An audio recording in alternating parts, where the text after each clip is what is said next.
दोस्तों, एक परिवार में 8 लोग होते हैं। 2 बड़े बेटे और 4 बेटियां। बहुत गरीब परिवार होता है।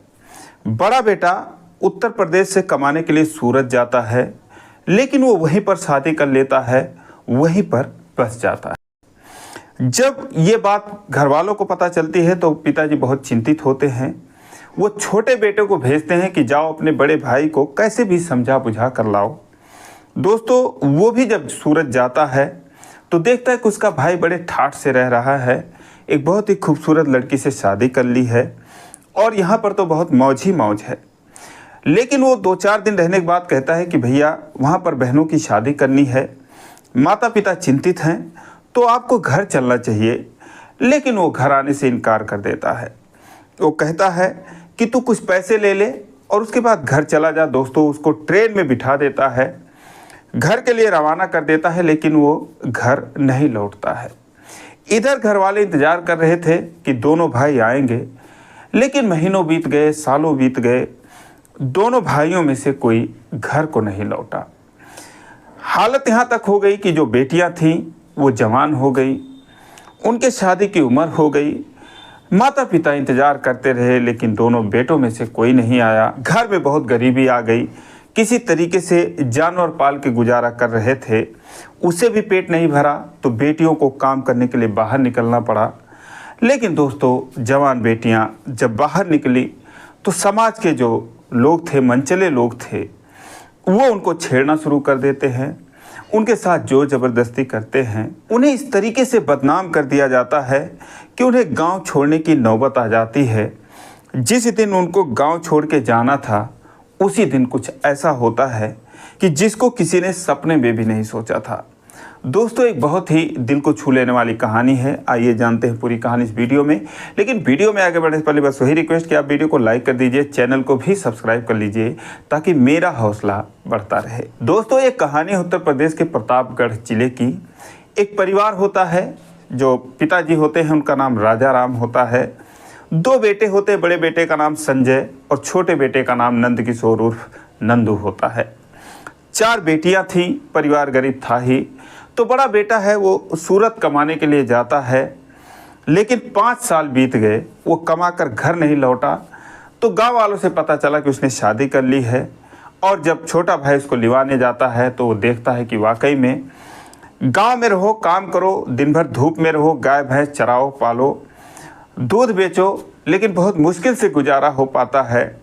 और यहाँ तो 8 घंटे की ऑफिस में ड्यूटी करो और उसके बाद ठाठ से रहो, कोई दिक्कत नहीं है।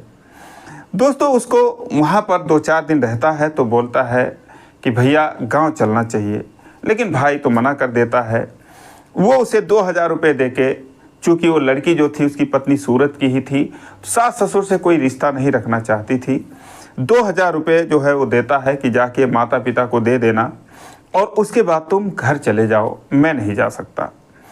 अब दोस्तों, ये बात है 1995 की, जब फ़ोन नहीं हुआ करते थे, चिट्ठियों से लोग अपना हाल चाल लिया करते थे एक दूसरे का। दोस्तों, उस ज़माने की बात है, फ़ोन वगैरह तो था नहीं। अब वो ट्रेन में बैठा, लेकिन अगले स्टेशन पर जाके उतर गया। उसने सोचा कि मैं ही घर जाके क्या करूँगा, घर पे कुछ है नहीं, गाय भैंस चराते हैं तो वो तो माता पिताजी भी कर लेंगे। और भाई ने जवाब दे दिया तो बहनों की शादी अब कैसे होगी, सारी जिम्मेदारी मेरे ही ऊपर है। दोस्तों, वहाँ पर वो यही सब सोच के उतर जाता है कि मैं भी कहीं काम करूँगा। इधर घर वाले इंतज़ार किए, लेकिन नंदू नहीं आया, संजय भी नहीं आया। परिवार वाले महीनों इंतज़ार किए, सालों बीत गए। और कुछ लोगों ने जब जाकर वहाँ पर कहा संजय से कि तेरा भाई तो घर पे गया नहीं, और यहाँ से बोला कि नंदू तो वहाँ पर है नहीं, ये लोग सोच रहे थे कि शायद वो भी बड़े भाई के पास ही कमाने लगा। माता पिता और बहनें यही सोच रहे थे। लेकिन जब पता चलता है दोनों तरफ से कि नंदू का तो कहीं अता पता नहीं है, वो कहाँ चला गया, तो माता पिता जो है वो टेंशन में रहने लगे। दोस्तों, 1995 में वो गया था, 2000 आ गया, उसके बाद 5 साल बीत गए, उसका कोई अता पता नहीं। अब उसी चिंता में जो राजा राम थे वो बीमार रहने लगे कि मेरी बेटियों की शादी कैसे होगी। जो बेटियां थीं वो भी 20 से 25 साल की उम्र में पहुंच चुकी थीं। उनके उम्र के और जो लड़कियां थीं उनकी शादी हो रही थी, बच्चे हो रहे थे। लेकिन इनकी 4 लड़कियां थीं, चारों का फ्यूचर अंधकार में था। दोस्तों धीरे धीरे वो अपने घर में रहने लगते हैं और परिवार का गुजारा करने के लिए बेटियों को बाहर निकलना पड़ा। कोई जो है जानवरों को लेके जाती, कोई उनका चारा लेकर आती, कोई कहीं पर मजदूरी कर लेती। जब ये सब करने के लिए जवान बेटियां घर से निकलने लगी तो जो उस गांव के लोग थे, आसपास गांव के लोग थे, दोस्तों उनको छेड़ने लगते हैं, कमेंट करने लगते हैं और ये जानते हैं कि इनके तरफ से कोई बोलने वाला है नहीं।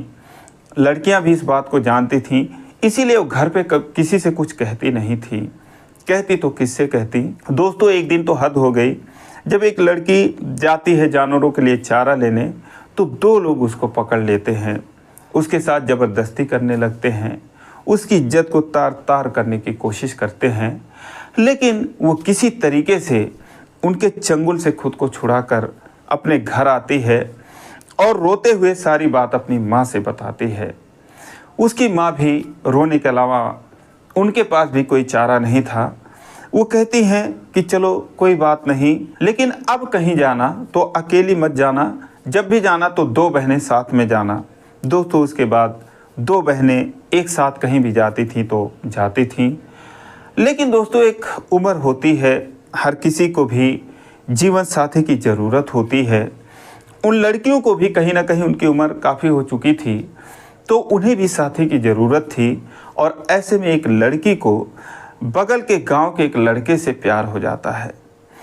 प्यार हो जाता है और इतना गहरा संबंध हो जाता है।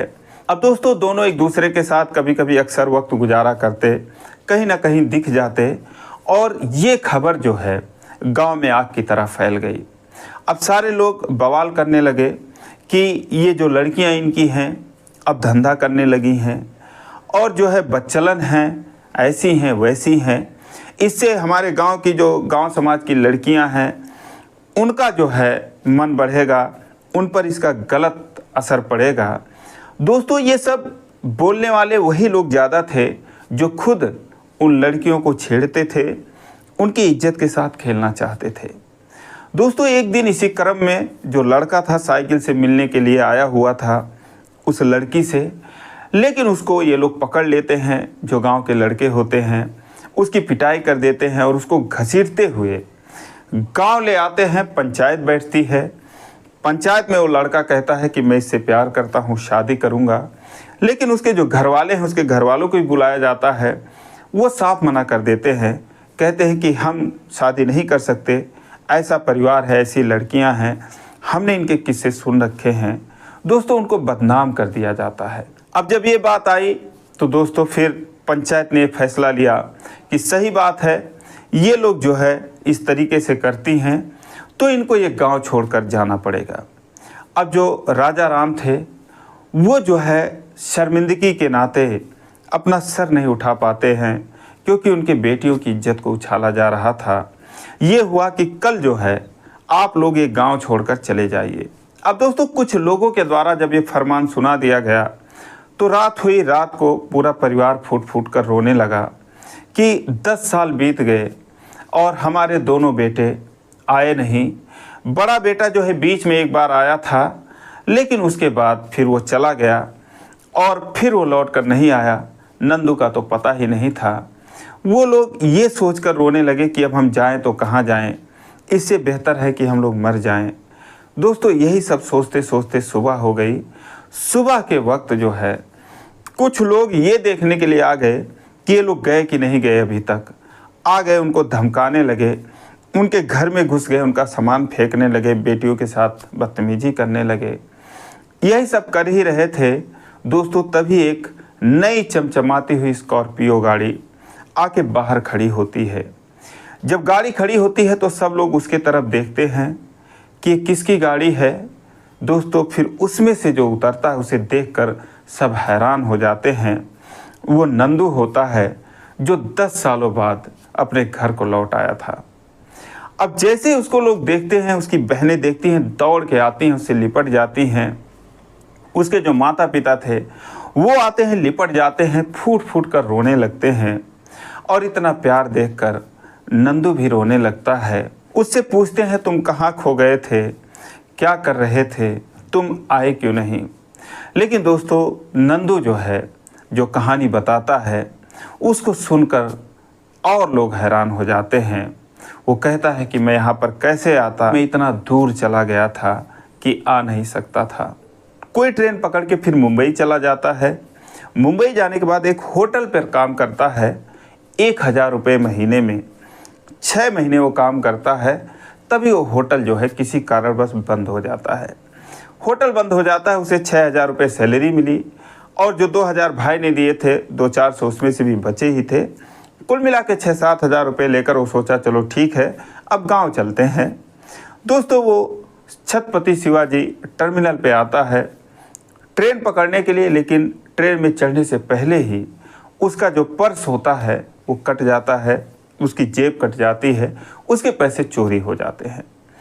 अब जब उसका जेब कट गया दोस्तों, वो तो स्टेशन से बाहर आया और बैठ के फूट फूट कर रोने लगा कि गजब मेरी किस्मत है, मैं इतने दिनों बाद जा रहा था, मेरे साथ ऐसा हो गया, कहाँ जाऊँ।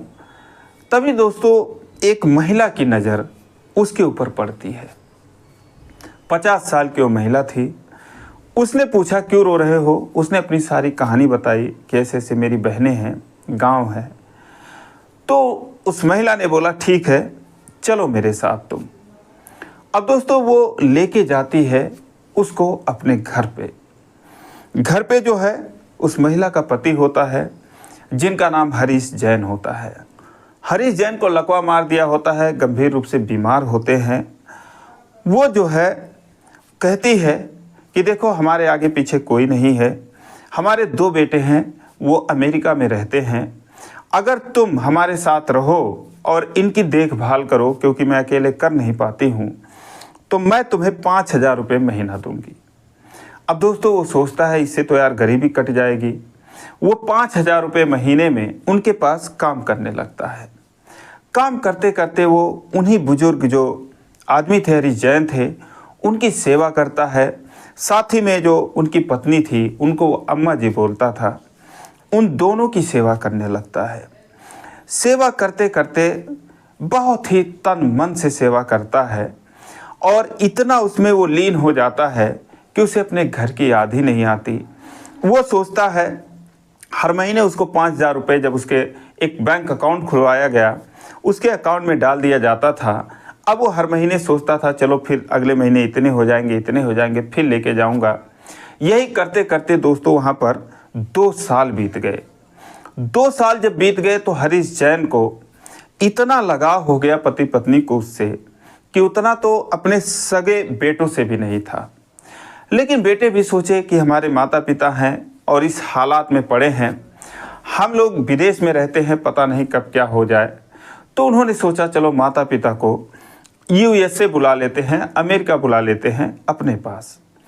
तो उनका जो बेटा है वो आया और बोला कि मम्मी पापा हम आपको लेकर वहाँ पर जाएंगे और अपने साथ रखेंगे। लेकिन जो हरीश जैन थे और जो उनकी पत्नी थी उन्होंने कहा कि किसी भी कीमत पर हम जो है नंदू को छोड़कर नहीं जाएंगे, इसी के साथ रहेंगे और मर जाएंगे यही हमारा सेवा करता रहेगा।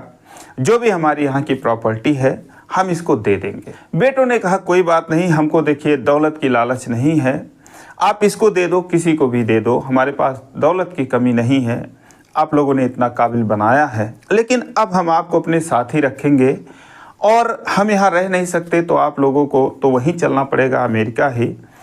तो उन्होंने कहा लेकिन हम तो इसको छोड़कर नहीं जा सकते। तो बेटे ने कहा कोई बात नहीं, अगर ऐसी बात है तो नंदू को भी आप लोग साथ में लेकर ही चलिए। दोस्तों उसका किसी तरीके से पासपोर्ट बनवाते हैं, वीज़ा बनवाते हैं, क्योंकि उनकी पहुंच थी। और अपने मम्मी पापा के साथ नंदू को भी लेकर वो लोग USA चले जाते हैं। वहाँ पर जाने के बाद वाकई में वो बेटे भी देखते हैं कि ये किस तरीके से काम करता है और बहुत ही मेहनत लगन से उन सारे लोगों की सेवा करने लगा। काम करते करते दोस्तों दिन बीतता गया। कुछ ऐसा हुआ कि अमेरिका से उसका आना नहीं हुआ, वो उन लोगों की सेवा करता रहा। उसका सेवा भाव देखकर जो हरीश जैन जी के बेटे थे वो ज़्यादा स्मार्ट थे, उन्हें मार्केट की बहुत जानकारी थी। उसके पैसे जो है वो शेयर मार्केट में लगाना शुरू किए और दोस्तों धीरे धीरे 2005 तक आते आते नंदू के करीब 8-10 करोड़ रुपए बन गए और 2005 में हरीश जैन की मौत हो जाती है। उसके बाद वो यूएसए से मुंबई आता है, मुंबई से फिर वो लखनऊ आता है, वहाँ पर एक स्कॉर्पियो गाड़ी लेता है और उसके बाद वो अपने घर आता है। और जैसे ही वो आता है दोस्तों, परिवार के लोग उसको देखते हैं तो उन्हें अपने आंखों पर यकीन नहीं होता, फूट फूट कर उसको रोने लगते हैं। दोस्तों, परिवार ने बहुत गरीबी झेला, बहुत कष्ट सहा, लेकिन आखिरकार उनके कष्टों का निवारण हो गया। उनका वो बेटा उन्हें मिल गया। लेकिन इधर जो सूरत में उनका बेटा रहता था संजय, दोस्तों उसकी हालत ख़राब हो गई क्योंकि उसके बच्चे हुए और उसकी पत्नी, उसके ससुराल वालों ने उसे एक नौकर की तरह समझते थे। तंग आकर वो उन लोगों को छोड़कर घर आ जाता है। नंदू के आने के बाद लोग उसे जाकर बताएं कि तेरा भाई आया है, बहुत बड़ा आदमी हो गया है, बहुत अच्छा घर बनवा लिया है, एक ही साल में बहनों की शादी कर दी, अपनी भी शादी कर ली।